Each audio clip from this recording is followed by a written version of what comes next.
Hey everybody, let's try this again. Thank you so much for joining me on today's well overdue live stream. Hopefully the sound is a lot better than it was earlier.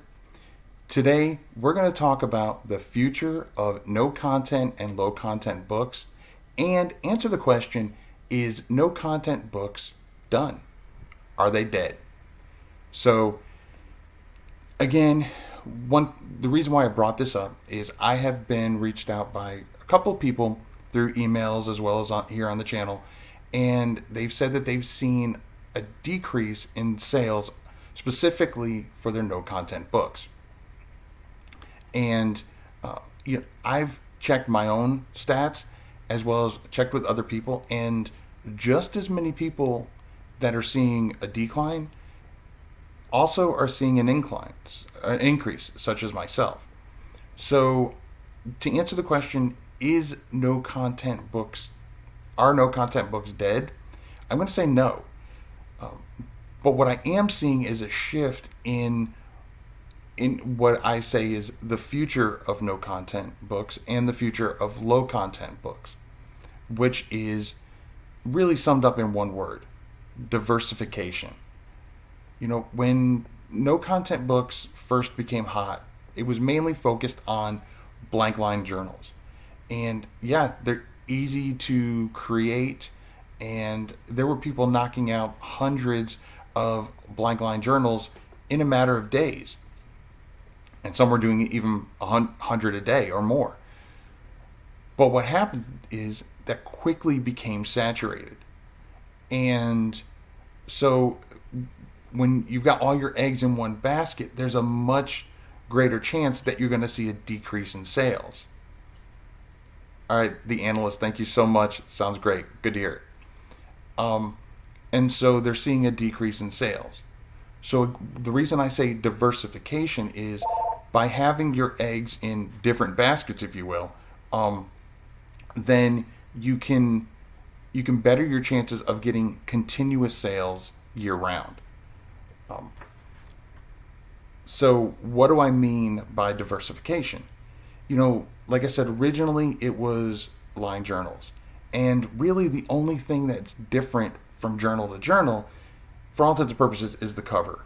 Yeah, you can do different trim sizes and sometimes different bindings, but in general, the cover is all that's really different. Which means because there's so many people out there and so many different journals out there that you have to charge less money for each one. And it's like a fight to find that, to find those sales. Luckily, as of recent, there have been people are now starting to understand that no content books go far beyond the line journals. Because I'll be honest, if I have to upload one more line journal, I'll probably go crazy. I'm just, they're boring to me. I love making the covers, but after a while I see the same interior and I just need something different. So, thanks to channels like Self-Publishing with Dale, Kelly Publish, Rob Cuban, myself, we're telling people and showing that there's more to no content books than just blank lines. For example, I've got an entire series where I show you how to make over half a dozen interiors, like blank comic books, dot journals, graph paper, all that other stuff, blank storybooks, and there's so many other ones that you can do. By diversifying and having different types of books out there, you're bettering your chances of getting sales. Now, low content books, for those people who may not know the difference between no content and low content, no content means there's no writing inside. Low content means there's some writing inside. Regardless of which ones you do, and I found more success with my low content books. They have a little bit of writing in them. The key is to make your interior unique. I've got children's books, and someone can buy one of my children's books and read it, and they may love it, and they'll reread it over and over again. The great thing about no content and low content books is they're consumables, which means once someone has used them up, even if they've used it partially, they're going to want to buy another one. You can read my children's book as many times as you want. You're not going to buy another copy. The same cannot be said about not no content books. So I have a line of softball journals, and those are my bestsellers. Even they well outsell my children's books because I have them set up so they are used for one season. So if someone sees my interior, they buy the book and they get used to it, even if it's not the greatest interior, but I try to make them as great as I can. They're familiar with it. Once they use it, they're going to go out and they're going to buy the same one, or buy one of my other variations. They're not going to go buy somebody else's because their interior is different. And so that's why making them unique, especially if you have a niche, and this is where you should start.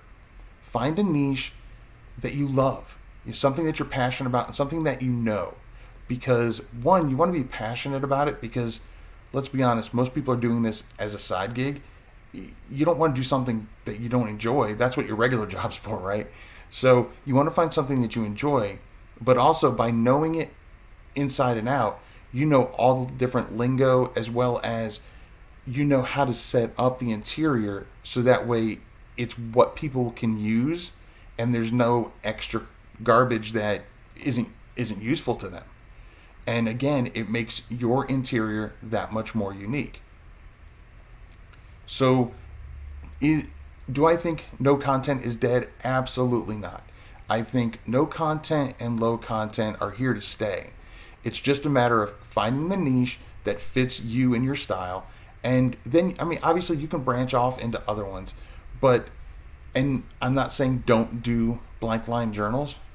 All I'm saying is if all you do is blank line journals, it's going to be that much harder to get consistent sales because there's just so much more competition with it. So if you're just starting out, maybe you haven't even started with no content books yet.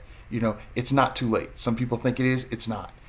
Find something that you're passionate about and create an interior for it.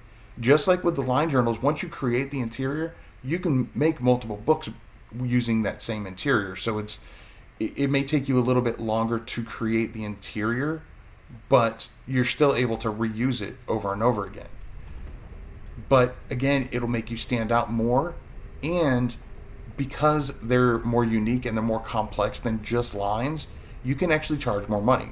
If you go out and try to sell a line journal, chances are you're going to sell it for $6.99 or lower if you want to try to get any sales whatsoever. But my no content books and low content that have unique interiors, whether there's writing or not, I sell those for $7.99 and above. Some of them I sell for as high as almost $15. And I get sales, and more importantly, I get consistent sales because, again, once they're used up, people are going to want to buy them again. So those are my ideas, and like I said, it's not too late to start. We've got back to school coming up. We've got fourth quarter coming up, and also you have, depending on your niche, there are different niches that have peak seasons throughout the year. So, and I did a video on this previously as well, if you put yourself in different niches and schedule it out accordingly to where the peak seasons are for those different niches, you can actually make sure that you have consistent number of book sales year round. Now, of course, fourth quarter in general is probably going to outsell the rest of the year, but for quarters 1 through 3, my sales are pretty consistent month after month. And I also suggest, completely off topic, but I suggest you keep some kind of spreadsheet to track your sales month to month, and more importantly, year over year. As long as you're seeing an increase in sales year over year, so comparing August to August and so on, then you're heading in the right direction. If you see a decline, then maybe I need to tweak my interior, maybe I need to go to a different niche. And if you don't feel comfortable with a certain niche, use pen names. Again, did a whole another video on pen names. So there's so many different ideas that you can do that line journals can be part of it, but that should not be all that you work on. There's so much more out there and so much more profits to be made. Now I'm going to check with the chat and see how everything's going. All right, the analyst is in the house. Some artist in the house. Corey, Michelle, hey guys, how are you doing? I hope you're having a wonderful Wednesday. And I'm so glad that this live stream went better than the one I did about 30 minutes ago, which was no bueno. Aspects of Lee are in the house. If anybody has any questions, drop them in the comments. If it's been a long time since I've done a live. If you like this live, not the last one, but you like this one, give it a thumbs up. And even if you missed out and you're checking out the replay, sorry we missed you, but thank you so much for watching. Give me a thumbs up. And if you want to see more live streams, then put hashtag live down in the comments. Even if you're checking this out on the replay, hashtag live, just so I know what people like. If you prefer my pre-recorded ones, I can do those too, or I can do both. I don't care. I'm the host, but it's your channel, so you let me know what you want to see. Are there any questions? Let's see. Hashtag live. All right. Hey, Janice. Good to see you. Are cookbooks worth publishing? You're absolutely. You're going to have people, regardless of what the niche is, you're going to have people say yes and no. As long as it's a quality book, in my opinion, everything is worth publishing. You can do, and when you say cookbooks, I assume you're talking about, cookbooks with actual interiors, but you can actually do blank comic books, blank cookbooks, where you just have the spots for the ingredients and the instructions, and maybe a spot where they can illustrate or put a picture of what the end result's supposed to be. So both written cookbooks as well as blank cookbooks, both of them absolutely a great niche to get into. Another hashtag live from Corey. Thank you so much. Anybody have any other questions? Just like with any book, getting back to the cookbooks, just like with any book, a lot of it's going to come down to your interior and your cover. So as long as you have a quality interior and a quality cover and reasonably priced, absolutely it's worth going into. Michelle, Keith, do you have any videos on keywords, as in the right way to insert them? I've heard so many conflicting ways to do this. What's the right way? You know what? I have almost 100 videos out there. I don't think I have one on keywords. I will do that. I'll add that to my list. But to answer your questions, I know exactly what you're talking about. I've heard, don't reuse keywords. Don't use keywords in the 7 keyword slots that are, in your title. And even KDP will tell you that exact same thing, not to repeat what's in your title. That said, have I been known to repeat it? Yeah. When I put in my keywords, I put in what I think customers are going to search for, and I use the Amazon drop down suggestion to give me ideas as to what they're looking for, and yeah. So if I think it fits, yeah, I'll repeat keywords from time to time. Also, I'm not sure if you know this, but, and I'll include this in my video as well, you actually have more than just those 7 keyword slots. You actually can have 5 more keyword slots for your book if you set up your Author Central page, which it's absolutely free. Everybody should do it. You know what else is free? Subscribing and hitting that bell notification. That's free too. But anyway, so you actually have 5 additional keyword slots if you do it through, if you have an Author Central page. Hope that answers your question. Again, I will add it to my list of videos to do. I'm actually surprised that I don't have one. Let's see. If you buy an image from a website, such as Shutterstock, do you need an extended license, or is it standard? Or is standard okay? I hate to say this, it depends. You actually have to look at the fine print on the image that you purchase as well as the site. If it says for commercial use, then yes, you can use it and you're good to go. If it doesn't say that, it may say for limited use. That's when you have to be more careful. Also, you want to pay attention to whether or not attribution is needed. Attribution is just a big fancy word for giving credit where credit's due, crediting where you got it from. For example, if you get free images from Pixabay, it says, most of them will say, for commercial use, no attribution needed.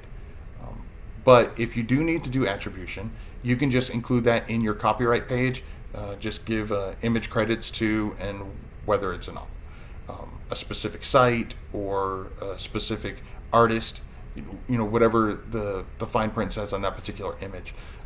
I'm sorry I can't give a more set in stone answer, but the truth is there's so many different websites out there that, like Shutterstock, that each one's different, and even within a specific site like Shutterstock, the different images may have different attribution requirements, different licensing levels. So your best bet is to look at the fine print on the image, preferably before you buy it, and check it out from there.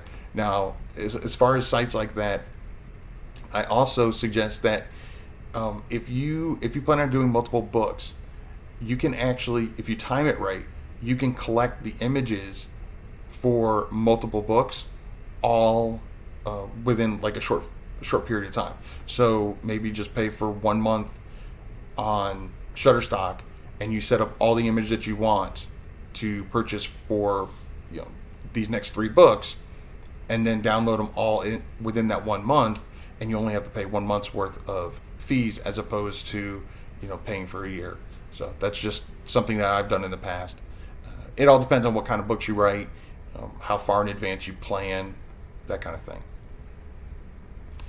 Great question though. Let's see. Corey asks, is there a minimum of 2,500 words for a low content book? No, there's no minimum number of words for a low content book. A low content book simply means there's some written words in it.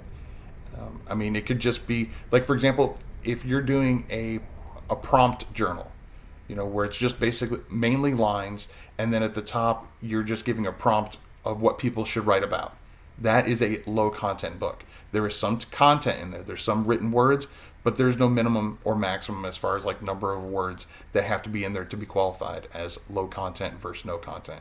No content, just as it says, has no words at all. So that's the only difference. Another good question. Let's see. Okay. You, Kelly, and Dale are the most informative people on low and no content books. Keep up the live streams. Thank you so much, Smartest. I really appreciate that. I will tell you, Rob Cuban, he is great as well. He's got some really good content on his site, on his YouTube channel as well. But I really appreciate it. And I know Dale and Kelly, they'll come back and they'll watch this video later, and they appreciate it as well. So I will consider doing more lives. I actually enjoy it. To be honest, I have OCD, and so I'm kind of a perfectionist. So that's why if it seems like I stutter a lot or whatever, I want everything to be perfect. And unfortunately, when you go live, chances are nothing's going to be perfect. So I just need to suck it up, buttercup, and move on. Okay, let's see. We've got the analyst asks, what's the average cost for color books for about 50 pages? Oh shoot, I don't know that off the top of my head. So I assume, I don't know whether you're talking about to purchase or you're talking about the printing costs. I'm honestly, I don't know. I would say the easiest thing to do, and it also depends on what site you're on. Obviously on KDP, it's going to be different than if you do it on Lulu. What I would do is I would just grab, an image, put it on, insert it into a page in Word, copy that page 49 more times, so you have a 50-page interior with pictures, upload it. I always have a test book on my KDP account, well, on all my sites accounts, but so I can use to test things out, and it's literally label test. That's what I do. And so yeah, just upload it there and see what the price they give you. Obviously for paperback, it's going to be more expensive than for ebook. If you're doing it on an ebook, I would suggest, and self-publishing with Dale is where I got this idea from. You know, make sure that your images are smaller. Usually 5 by 6 would be the biggest that I would go, and if that's the case, then that will reduce the amount of download costs.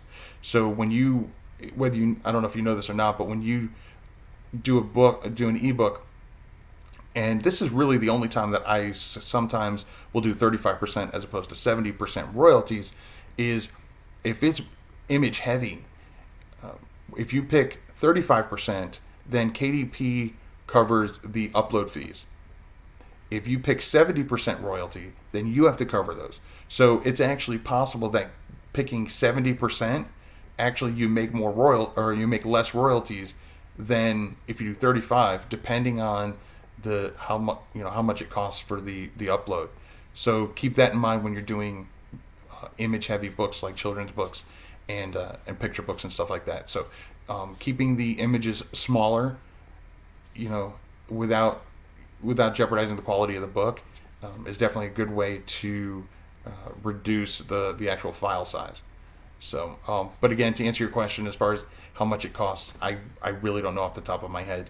But that's what I would suggest doing, is just creating a dummy book with 50 pages of picture interiors, and just upload a test and see what the price is. And if you want, drop in the comments later and tell me what price it showed you. I'm be curious. It's also obviously going to depend on the size of the book, the trim size of the book as well. So yeah, just drop that in the comments. Let me know. I'm interested in hearing it. Okay, let's see. Michelle, you're quite welcome. Let's see. Okay, there is too much spamming going on in notebooks and journals. Low content offers more promise because it requires some amount of work and time. Which books are your best sellers? It's funny. I actually, when I got into this back in 2016, the very first book I ever did was, ironically, a low content book. This was before I even knew anything about low content or no content.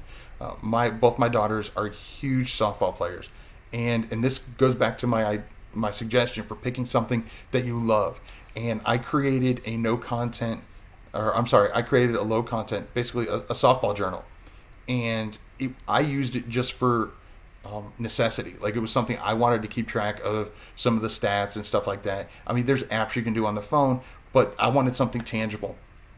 And the apps on the phone only did some things, and there were other things that I wanted to be able to track.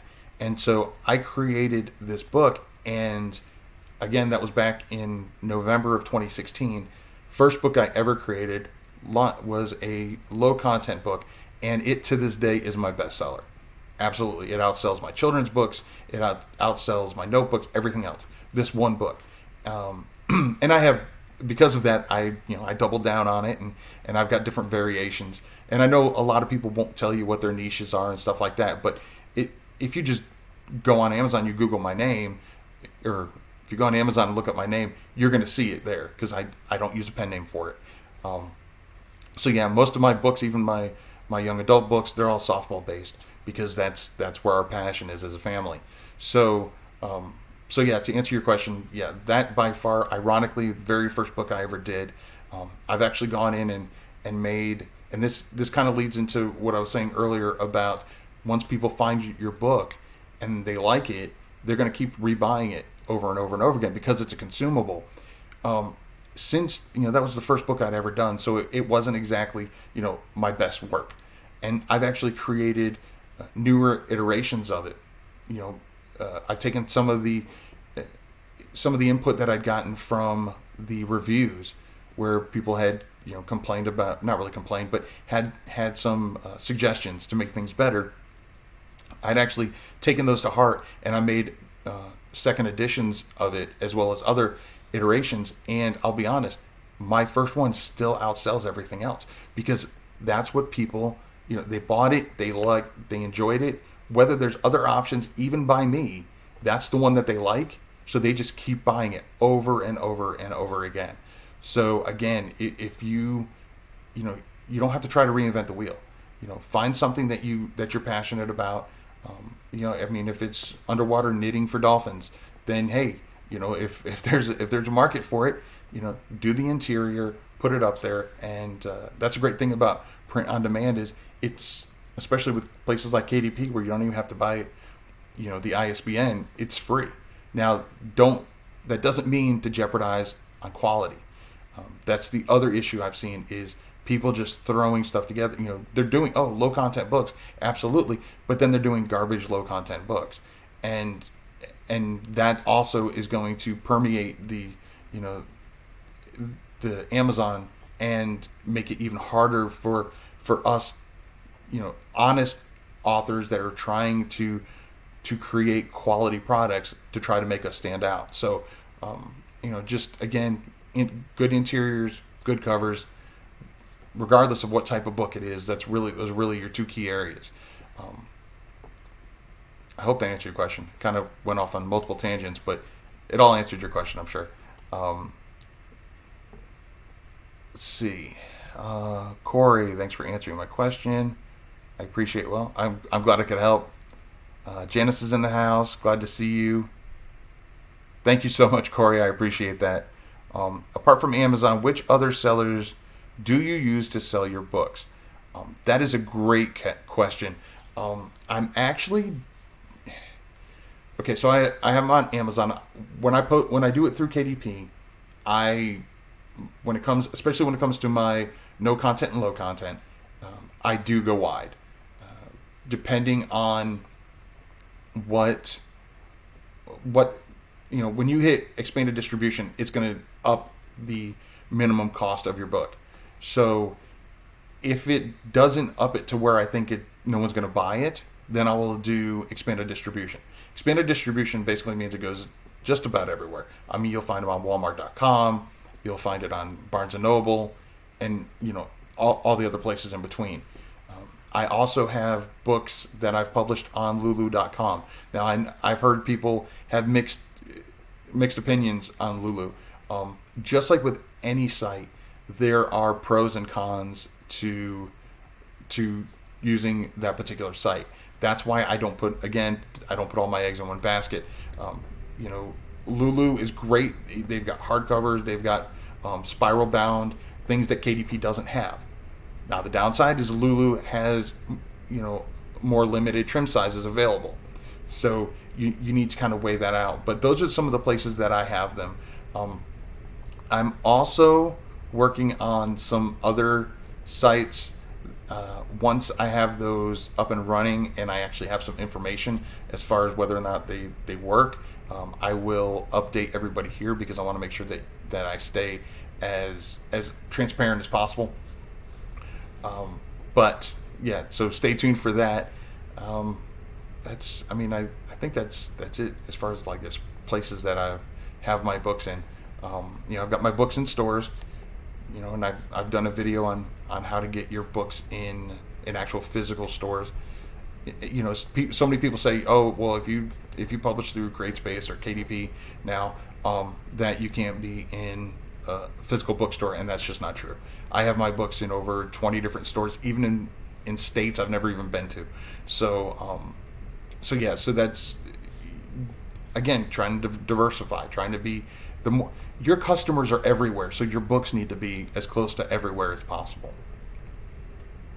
Also, if you do things like, for example, my softball journals, I actually will buy some, and I will go to softball tournaments. Obviously, I talk to the director ahead of time, and I negotiate with them, and they get a certain cut or whatever. Sometimes they just charge me X amount of dollars for me to have a table there. But yeah, so if it's specific to a something that you can do as a niche like softball, like sports or something like that, and you can negotiate with somebody, bring them there, sell them, in person, because you get the author price is actually going to be cheaper, so you get a higher royalty. Unfortunately, you have to dish the money out ahead of time, but that's why I don't buy thousands or even hundreds. When I go to one, I'll probably buy, between 30 and 50, and sometimes I may only sell 10, sometimes I may sell out. So it's it's a tricky test. But once you start doing it, the first time I did it, I actually only bought 20, and I sold out right away. And so then that told me, okay, well, next time I need to buy more. What I did is I also had little bookmarks, and you can do a business card, a flyer, whatever, basically telling them, now that I've sold out, here's where you can go to get it. So that way they just don't have, they're not empty-handed. I always keep one so people can see what it is and they can thumb through it, and then they love it. So then they usually will go online. Sometimes I'll have my my iPad right there available for them to just go. I already have it pulled up on that page, and they can just go in and buy it if they want to do that. Also, selling it on your website if you've got a website. Okay, let me see. Okay, comments are not working. I'm not sure what you mean, Corey. I mean, they're working fine for me. If you're having an issue, please let me know, and I'll try to fix it. Found an Excel calculator straight from KDP.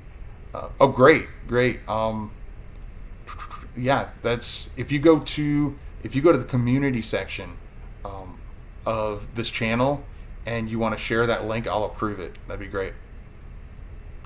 435 is the cost for color at 50 pages. Okay, see, that's reasonable. I would be interested what the analyst, what trim size is that? Is that like 8.5 by 8.5? So, because obviously your trim size is going to make a difference as far as the price. So, but that's great information. Minimum list price is $725. I mean, for a picture book, that's not bad at all. That will jump up drastically if you do expanded distribution. It'll probably jump up to, my guess would be almost double, probably. Let's see. Megan, hi, can I rewatch this video with closed captioning subtitles, YouTube? Yes, I will. When this is all done, I will get closed captioning put on it. That's something I want to start doing on all of my videos anyway. So thank you so much for asking, Megan. I will do that. Thank you for answering my questions. Yeah, Leonard, that is actually much easier to pronounce. But thank you. I'm so glad. Would you recommend expanded distribution then? That is a great question, Michelle. I do. I mean,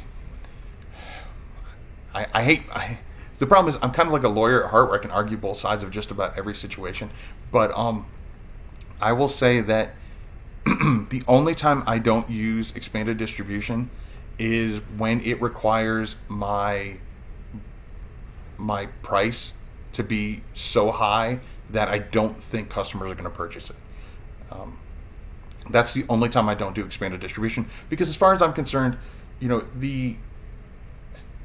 it's just extra money. I mean, your books are just in more places. Now, it may be a fraction, but even if I only make 35 cents off a sale, that's 35 more cents I would have that's 35 cents I wouldn't have made if I didn't do expanded distribution. Also, by it upping my price, I'm actually making a higher royalty on the Amazon purchases. Again, it really comes down to when you click on expanded distribution, it tells you your minimum price has to be whatever. I look at that price and I say, is that something that I think is fair that my customers would actually purchase? Would they actually pay that amount? If I've got a blank comic book, for example, and I make expanded distribution, and I normally charge $7.99 or $8.99 for it, and then it says I have to charge $12. Do I think someone's going to pay $12 for a blank comic book? Probably not. So in that case, I wouldn't do expanded distribution. So it's really a case-by-case basis. But in most situations, I have found expanded distribution, the pricing that they require, especially for no content, low content books, is reasonable for the customer base. Because you got to remember, you're going to charge more than someone's going to pay at Walmart or whatever. But the type of person that is purchasing on Amazon knows that it's going to be more expensive. They're purchasing it on Amazon for the because it's easier for the convenience, as well as some people just consider things on Amazon to be of higher quality than places like Walmart. I'm not saying whether that's true or not, but I know that that's way people think. So it's okay to price a little bit higher than what you're going to see at a store.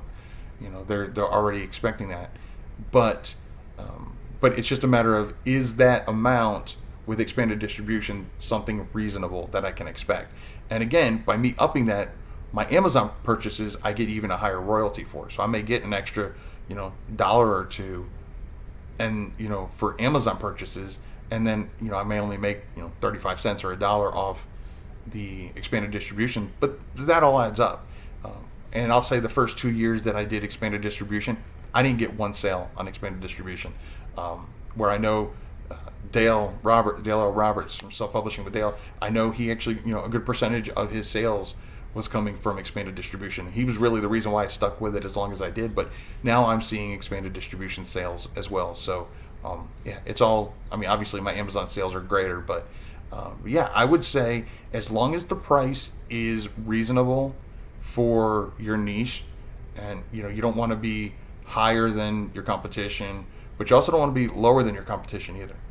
So as long as you fall within the range of your competition, then yeah, I'd go for expanded distribution. Absolutely. Let's see. Well, I mean, I hope I answered everybody's questions. If you have, this actually went longer than I expected. I'm pleasantly surprised. If you have any more questions, drop them in the comments. And if okay, Michelle, thanks. Okay, I'm glad you found that helpful. Again, if you have any questions, drop them in the comments. If it's after the live and you're watching this on the replay and you have questions, drop them down there too. I sometimes I get a little scatterbrained, and and I have like scatterbrained. And so if you put in a question and I miss it, just post it again. Let's see. Gazelle asks, how many books do you have now on Amazon? I have, including my no content, low content, children's books, young adult books, I have slightly over 200 books. So I know it's not nearly as much as the people that have thousands and thousands, but it's it's a fair number. Let's see. If your book is enrolled in KDP Select, can you also have a paperback? Absolutely. Or is that once you get it in the Select, your book must remain on? No. If you have it on KDP Select, that was my daughter, by the way, my youngest daughter. If you have a KDP Select, absolutely you can have a paperback. And also, when it comes to KDP Select, and this is something a lot of people don't realize, is when you're in KDP Select, you are in an exclusive contract with them for 90 days. But that's just for the ebook version. So you can have your paper book wherever. So you can have your ebook on KDP in KDP Select, and then you can have your paperback book on Lulu, on Amazon, on anywhere you want. Barnes & Noble, and you can have hardcovers, whatever you need. So yeah, the KDP Select exclusivity contract is, again, only for 90 days, and it only pertains to the ebook. Also, if you do sign up for KDP Select, make sure that you go in there and keep an eye on it, because yes, it's for 90 days, but as a default, you're going to be signed up for auto resubmission. So it's just going to continue to go unless you deselect that box for auto enrollment. So just keep that in mind as well. I hope that answers your question. Anybody else having any more questions, whether it's about no content books, low content books? How many people are excited about Q4? Are you getting ready for Q4? I know some people have already been ready for Q4. My bank account's ready for Q4. I'll tell you that much. But have you started ramping up your no content book, low content book, regular books? your publishing schedule? Have you set a publishing schedule? That's something that I know some people do and some people don't do. They kind of just, especially when you're like me and you do it part time. I have to have a publishing schedule, otherwise I won't get anything done. Because there's so many things, between family and my full time job that will take me away from it. That if I don't have a schedule, I won't get anything published. So I'd be interested. If you guys are excited for Q4, make sure you drop, hashtag Q4 down in the comments and let me know if do you have a plan for Q4 to plan ahead, because right now is about when you want to start planning for Q4. Because if you wait until August or September, it's going to be, I don't say it's going to be too late, but you're really not going to start reaping any benefits until probably December. You want to make sure that your book is already on Amazon or whatever platform you're selling it on, and that you try to at least have one or two sales in there, so you've got the algorithm working in your favor before Q4 hits, so that when people start typing in keywords and start searching for presents, and whether it's back to school or they're starting to get presents for the holidays, you're already in the algorithm, so there's a better chance of your book being put up towards the top. How many books had you published before you started seeing success, roughly? I mean, success is kind of subjective. I'm just going to take that as far as like started seeing a significant amount of sales. Even one sale, to me, is success. Because it's more than you had if you didn't publish it. Like I said, that first book, I'm kind of an anomaly as far as that's concerned. I just happened to do a low content book when low content books weren't really the big craze, and it was in a pretty. I mean, softball is a pretty small niche in compared to the general public. And I did it in November, so that was right around the holidays. So I would say probably within my first 2 or 3 books that I published did I start seeing significant sales, like at least a few sales a month. It was probably after the first 2 or 3 books. Now when it comes to just no content books, just line journals, it took a while before I started seeing sales in my line journals, because there's just so many line journals out there. And really, I mean, the only difference between your line journal and my line journal is maybe the page count, maybe the trim size, but basically the cover.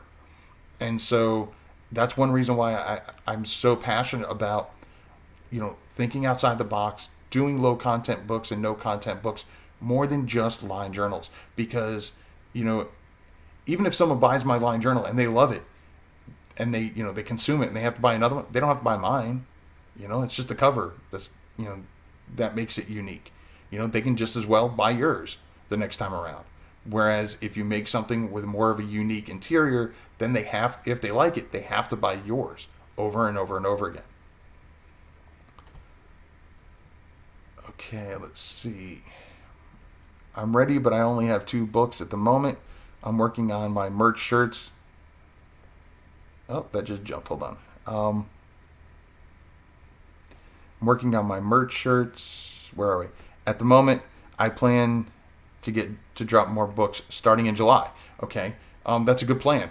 Merch. That's another thing. If I do more than just self-publishing books. I know it's Keith Wheeler Books, but if you want to see some videos on merch and the other things that I do, make sure that you let me know in the comments.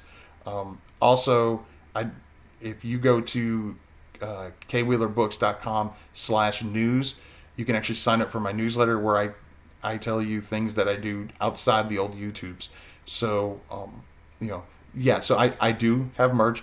I will be honest, I haven't paid as much attention to it as I should, because I've been focusing so much on the books and on the YouTube channel, that I have tons of designs that I have to upload, because I just had a huge batch get removed, if you are in merch, how excited are you about the new policy that they just put forth as when it comes to like taking things down?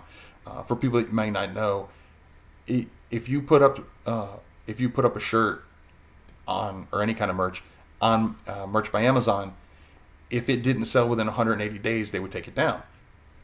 They just announced that they're actually going to increase that to a full 365 days. So you can have a shirt up there for a full year and a full year's worth of chances to sell before they pull it down.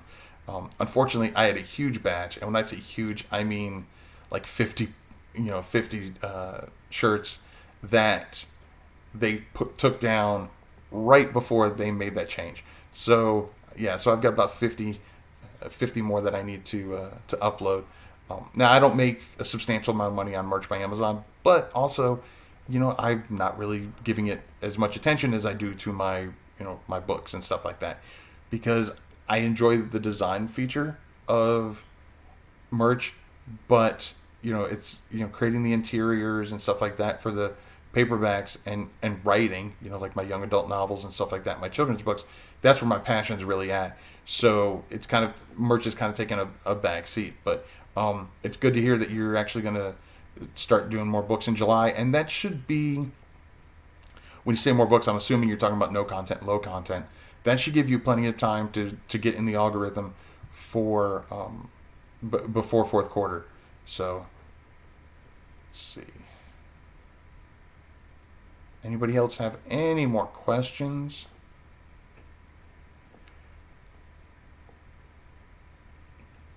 All right. Well, I'm going to, I'll keep up with the chat later. If you have any questions, again, put it in the chat. Let me know. If you haven't already subscribed, please consider subscribing to the channel. Smash a little bell icon so you get alerted every time I put out a new video and every time I go live.